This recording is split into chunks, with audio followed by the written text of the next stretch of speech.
What if I told you that in just 7 days, the wisdom of a man who lived 1,800 years ago could completely change the way you think, act, and live? This isn't theory. I lived these 5 stoic habits from Marcus Aurelius for 1 week, and the transformation was profound. Calmer mind, sharper focus, and deeper meaning in daily life. And the best part? You can start them today. Marcus Aurelius, the philosopher king of Rome, wrote in his private journal, what we now call meditations, not for the world, but for himself. His words are raw reminders of how to live with discipline, clarity, and peace, even when surrounded by chaos. I decided to take 5 of his core habits and put them into my own modern life for 7 days, and the results were nothing short of life-changing. What if I told you that in just 7 days, the wisdom of a man who lived almost 2,000 years ago could completely transform the way you think, act, and live? A man who commanded the largest empire the world had ever seen, yet wrote his deepest thoughts not for fame or power, but for himself. A man who faced war, plague, betrayal, and still remained calm, clear, and kind. I decided to take 5 of his daily practices and live them fully for 1 week. What happened next wasn't magic. It was discipline, it was perspective, it was the power of philosophy in action, and it changed my life. Today I'm going to share the first habit, one so simple you could do it tomorrow morning, yet so profound it can alter the tone of your entire day. But before we begin, let's meet the man who inspired this experiment, Marcus Aurelius, Roman emperor from 161 to 180 AD, known as the philosopher king. His book, Meditations, is not really a book, it's a diary, a set of personal notes he wrote to himself, reminding himself how to live. He never meant for it to be published. In his own words, he said, "Waste no more time arguing about what a good man should be. Be one." When I first read Meditations, I was struck by its honesty. Here was the most powerful man in the world, writing to himself about being patient with annoying people, about staying calm in chaos, about remembering he will die someday. It wasn't the voice of a distant ruler. It was the voice of a human being trying to live well. And that's when I thought, what if I took some of Marcus's core habits and actually lived them for 7 days? No excuses, no half measures, just pure stoic discipline. Marcus begins one of his most famous passages with these words, "When you wake up in the morning, tell yourself, the people I deal with today will be meddling, ungrateful, arrogant, dishonest, jealous, and surly, but I will not let any of them hurt me." At first glance, it might sound pessimistic, even cynical. Why start your day expecting people to be difficult? But here's the genius. He's not complaining. He's preparing. The Stoics had a name for this, premeditatio malorum, the premeditation of evils. It's the practice of imagining possible difficulties in advance, not to dwell on them, but to be ready for them. For 1 week, every morning before I touched my phone, I sat down with a pen and notebook and wrote my morning reflection. I asked myself 3 questions. What challenges might I face today? How will I choose to respond? And what virtues will I need to practice? On day 2, for example, I knew I had a difficult meeting with a client who often tried to dominate conversations. My morning reflection went like this. I may be interrupted. I may feel my ego flare up. Today I will practice patience and listen fully before I speak. I will focus on the goal, not on winning. When the meeting came, yes, I was interrupted, but I didn't take the bait, and that felt powerful. Neuroscience actually backs this up. Studies from the University of Toronto show that pre-commitment to a response lowers the brain's threat reaction when conflict happens. In other words, if you expect friction and plan your response, you're less likely to be hijacked by emotion. Another study published in Harvard Business Review in 2019 found that managers who started their day with a 5-minute intention-setting exercise reported 23% higher productivity and 31% lower stress after just 2 weeks. Marcus figured this out long before neuroscience existed, but he lived it every day. You can try this tomorrow. Before you touch your phone, take a deep breath. Write down 3 possible challenges you might face today. Next to each, Write the virtue you'll practice: patience, courage, humility, or self-control. Read it once more before starting your day. It takes less than 5 minutes, but it changes how you walk into the day. As Marcus Aurelius once wrote, "You have power over your mind, not outside events. Realize this, and you will find strength." And as the Stoic philosopher Epictetus said, "Men are disturbed not by things, but by the views which they take of them." On day one, it felt awkward. Writing down possible challenges almost felt like inviting bad luck. But by the end of the day, I realized something important. Life was going to throw those challenges at me anyway. The only difference was that I was ready for them. Day 3 was the first real test. I was in traffic, late for an appointment, when a driver cut me off aggressively. Normally, that's the start of a chain reaction, tension in my shoulders, muttered insults, and a bad mood that could last hours. But that morning, my reflection had included, I will likely face impatience from others. I will respond with calm. And so I did. I turned up the radio, took a deep breath, and arrived with a smile. It sounds small, but it felt like winning. This habit set the tone for my mornings. Calm, intentional, unshakable. But Stoicism isn't just about mental preparation. It's also about physical resilience. And that's where the second habit comes in. A practice Marcus himself used to keep his mind sharp and his will strong, even when surrounded by luxury. A habit that, in today's world of constant comfort, can feel radical. Let's talk about voluntary discomfort. If habit 1 was about preparing the mind for what the day might bring, habit 2 is about preparing the body and will for what life might throw at you unexpectedly. And I have to warn you, this one will feel uncomfortable.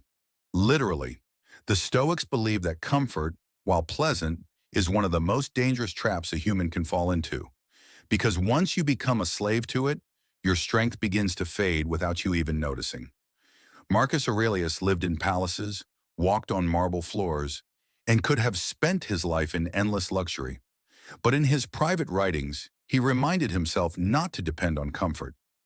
In Meditations, he writes, "It is not fit that I should be lamenting myself for what is not a misfortune." Uncomfortable does not mean unfortunate, and sometimes seeking discomfort is the only way to build true resilience.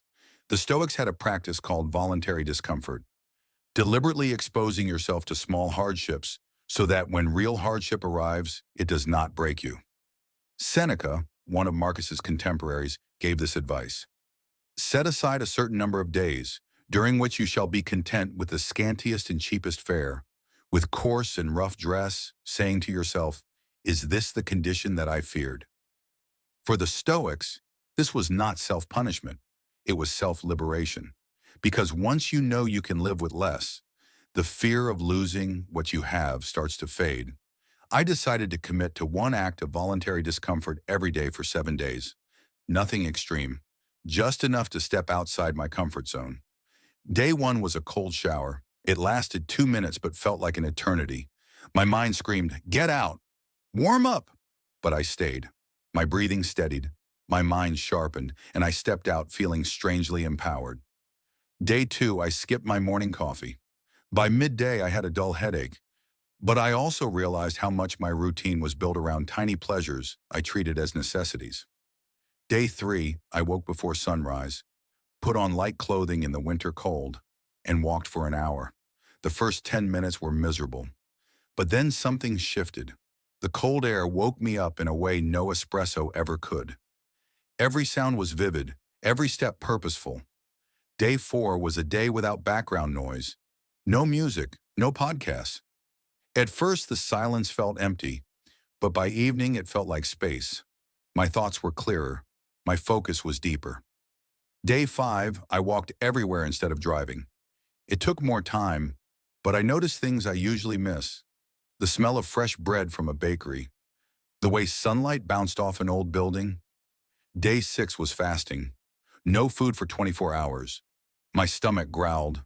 My body felt slower, but my mind was steady. I realized how often I ate out of boredom or habit, not hunger.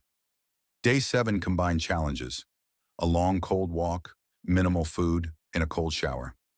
I didn't feel heroic. I felt human, capable, ready. Modern science calls this concept hormesis, exposing yourself to small amounts of stress to make the body and mind stronger. Cold exposure, for example. A 2016 study from the Netherlands showed that daily cold showers reduced self-reported sick days by 29% and increased reported energy levels. Fasting. Harvard research on intermittent fasting links it to improved insulin sensitivity, reduced inflammation, and better mental clarity. Walking. A Stanford study found that walking boosts creative output by an average of 60%. The Stoics didn't know the biochemical mechanisms, but they understood the truth. Resilience must be trained. Marcus Aurelius once wrote, "You could leave life right now. Let that determine what you do and say and think." And Seneca reminded us, "It is not the man who has too little, but the man who craves more, that is poor." Voluntary discomfort strips away the illusion that we need constant ease. It reminds us that discomfort is not the enemy. It is the forge where strength is made. So here's your challenge. For the next 7 days, choose one small voluntary discomfort per day. Take a 30 to 60-second cold shower. Skip one meal. Walk instead of driving short distances. Sleep on the floor one night. Spend a day without your phone. Wear lighter clothing in cooler weather. Do it intentionally, do it mindfully. Notice how your mind reacts, then notice how quickly it adapts. By the end of my week, my relationship with discomfort had shifted completely. Rain? Fine. Delays? No problem. Hunger? Temporary. I felt a quiet confidence, a knowledge that life could take away certain comforts, and I would still be okay. It was no longer about chasing pleasure or avoiding pain. It was about being free from the need for perfect conditions. If you try just one of these challenges this week, you will learn something powerful about yourself, that you are capable of more than you think, that resilience is not a gift you're born with. It's a skill you can train, and that training will prepare you for the next habit, one that doesn't just change how you feel, but changes how you see the world itself. In Habit 3, we'll take the view from above, a stoic exercise so powerful it can shrink your problems to the size of dust. Don't miss it. If Habit 2 was about testing your body and will through discomfort, Habit 3 is about lifting your perspective so high that everyday irritations dissolve into nothing.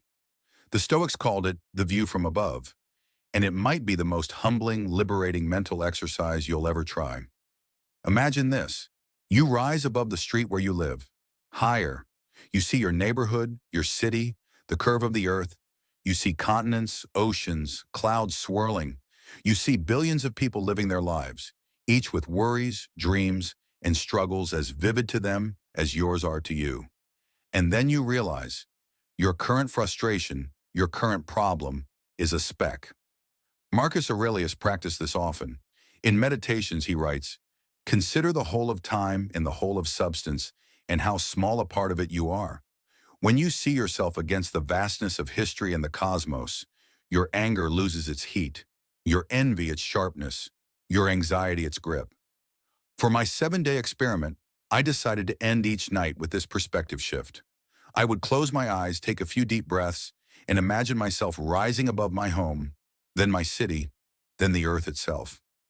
I pictured people I knew, strangers I'd never meet, entire countries where my name meant nothing, and it was freeing. Day 1, I used it after a stressful email exchange. I imagined my little screen glowing on a tiny desk, inside a tiny apartment, on a small planet spinning in an endless galaxy. My tension melted. Day 3, I tried it in the middle of an argument. Instead of picturing myself winning, I pictured both of us from a bird's eye view. Two humans gesturing on a patch of ground, under the same sky. My tone softened. The argument ended sooner than I expected. Day 6, I used it when worrying about the future. From the view above, I saw entire civilizations that rose and fell. My personal future felt less like a cliff and more like a path. One of billions walked before me. There's science behind this too. Psychologists call it self-distancing, creating mental space between yourself and your immediate emotions. A 2014 University of Michigan study found that people who practice self-distancing during stressful events showed less emotional reactivity and made more rational decisions. NASA astronauts experienced something similar, called the overview effect, the shift in awareness that happens when they see Earth from space. They return describing deeper compassion for humanity in a sense that many of our conflicts are small and unnecessary. The Stoics discovered the same effect without rockets. By mentally stepping back, they protected their peace and kept their values intact, no matter the chaos around them. Seneca wrote, "We suffer more often in imagination than in reality." And Marcus reminds us, "All that you see will soon perish, and those who witness this perishing will soon perish themselves." These aren't words to depress you. They're meant to liberate you from the illusion that your problems will last forever. Here's how you can try the view from above tonight. Find a quiet place and close your eyes. Imagine rising above your body, seeing yourself from the ceiling, then the rooftop, then higher and higher. Zoom out until you see your city, your country, the earth. Hold the image for a minute, then zoom back down, carrying the calm with you. At first, it might feel abstract, but with practice, it becomes a tool you can use in moments of stress, anger, or fear. By the end of my week, I noticed my language changing. "This is a disaster" became, "This is a moment." "This will ruin everything" became, "This will pass." My perspective wasn't just wider, it was lighter. If habit 1 armed me for the day, and habit 2 toughened my body, habit 3 gave me wings. And tomorrow, we'll need those wings. Because habit 4 is about descending back to earth with focus, discipline, and decisive action. It's about refusing to waste time debating what a good life is, and simply living it. If habit 3 lifted my perspective to see the bigger picture, habit 4 brought me right back down to earth, with both feet planted firmly, ready to move. The Stoics were not just philosophers sitting in quiet rooms. They were doers. Marcus Aurelius commanded armies, governed an empire, and still found time to write and reflect. And in Meditations, he leaves us one of his simplest and most urgent instructions. Waste no more time arguing about what a good man should be one. This is the discipline of action, the practice of turning thought into deed without endless hesitation. Because knowing what is right means nothing if you do not act on it. In our modern world, hesitation is the great thief. We overthink, we second guess, we wait for perfect timing that never comes. The Stoics saw this as dangerous.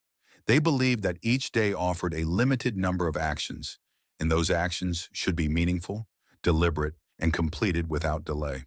For my 7-day challenge, I decided that each morning, after my reflection, I would choose one single meaningful task and commit to completing it before the day ended. Not a to-do list of 20 things, just one action that mattered. Day 1, I chose to finally make a difficult phone call I'd been avoiding for weeks. It took 5 minutes. The relief lasted all day. Day 3, my task was to write a full draft of a project proposal. Normally, I'd tinker with it for days. Instead, I sat down and finished it in one sitting. Was it perfect? Was it done and ready for review? Yes. And that meant progress. Day 5, I committed to reconnecting with an old friend. One message turned into a long, heartfelt conversation. The magic of this habit is that it creates momentum. Marcus Aurelius wrote, "Do not act as if you were going to live 10,000 years. Death hangs over you. While you live, while it is in your power, be good." Action is how you honor the limited time you have. Science backs this up. A 2018 study in psychological science found that taking immediate action, even small, significantly increases motivation for future tasks. This is called the progress principle. Progress fuels more progress. Similarly, research on decision-making shows that reducing the number of choices, like choosing one important task instead of juggling 10, lowers mental fatigue and increases follow-through by up to 40%. The Stoics understood something crucial. Action clarifies thought. Epictetus told his students, "First say to yourself what you would be, and then do what you have to do." Action is not just the result of clarity, it is the source of clarity. Here's how you can try the discipline of action tomorrow. In the morning, identify one meaningful task for the day. It should be something that truly matters, not busy work. Write it down. Do it before you do anything else that can wait. When it's done, take a moment to acknowledge it. By the end of my week, I noticed that my days felt lighter. I wasn't drowning in unfinished tasks. I wasn't haunted by "I should have" at night. Instead, I ended each day knowing I had at least one win that mattered. If habit 1 gave me armor, habit 2 made me stronger, habit 3 gave me wings, then habit 4 gave me a sword, the ability to cut through hesitation and make progress. And tomorrow we'll put everything together with the final habit, the one that closes each day with honesty, humility, and a clear compass for the morning to come. If habit 4 was about cutting through hesitation and moving forward, habit 5 is about slowing down, turning inward, and facing yourself with honesty. The Stoics believed that the day should not end without a conversation, not with others, but with yourself.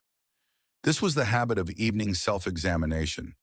Marcus Aurelius often ended his reflections by asking himself what he had done well, what he had done poorly, and what he could improve. Seneca described the practice more directly. When the light has been removed and my wife has fallen silent, I examine my entire day and go back over what I've done and said. I hide nothing from myself.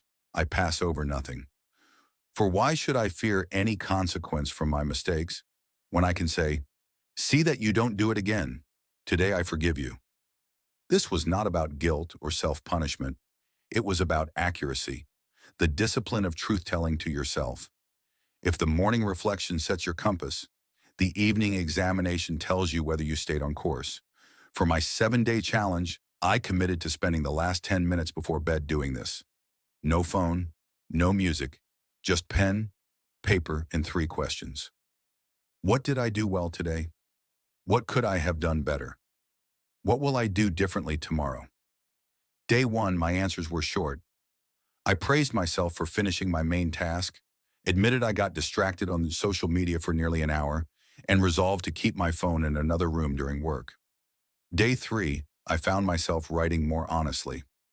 I realized I had spoken impatiently to a colleague, not cruelly, but without the patience I had promised in my morning reflection.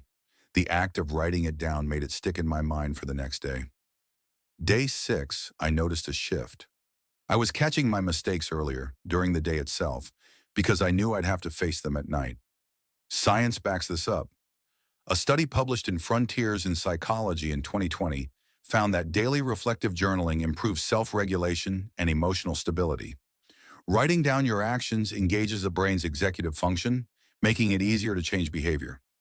Another Harvard study showed that employees who spent just 15 minutes at the end of the day reflecting on their work improved their performance by 23% over 2 weeks. Marcus Aurelius understood that self-examination keeps pride in check and prevents self-deception. He wrote, "If someone is able to show me that what I think or do is not right, I will happily change, for I seek the truth, by which no one was ever truly harmed." Here's how you can try it tonight. Find a quiet space. Ask yourself the 3 questions. Be brutally honest, but compassionate. Remember, the point is to improve, not to punish. Write it down, even if it's just bullet points. By the end of my week, I realized this habit wasn't just about evaluating the past, it was about designing the future. Each night, my tomorrow became clearer, lighter, and more intentional. My sleep even improved because I went to bed with fewer unresolved thoughts. And that's how my 7-day experiment with Marcus Aurelius' habits ended. Not with fireworks, but with a quiet sense of alignment. I had prepared my mind in the morning, tested my will through discomfort, widened my perspective with the view from above, acted decisively with purpose, and closed each day with honest reflection. The Stoics never claimed these habits would make life easy. They claimed they would make you strong enough to live it well. And they were right. So here's my challenge to you. Try just one of these 5 habits for the next week. See what changes. Then, like Marcus Aurelius, keep only what is true and discard the rest. Because as he wrote nearly 2,000 years ago, you have power over your mind, not outside events. Realize this, and you will find strength. If you want to live with more clarity, calm, and courage, try just one of these Stoic habits this week. Let Marcus Aurelius guide your mornings and your nights, and see how much changes. If this video helped you, share it with someone who's facing challenges right now. And subscribe because next week, I'm diving into 3 ancient Stoic exercises that can instantly reduce anxiety. Remember, you can't control what happens, but you can always control how you respond. That's where your power is.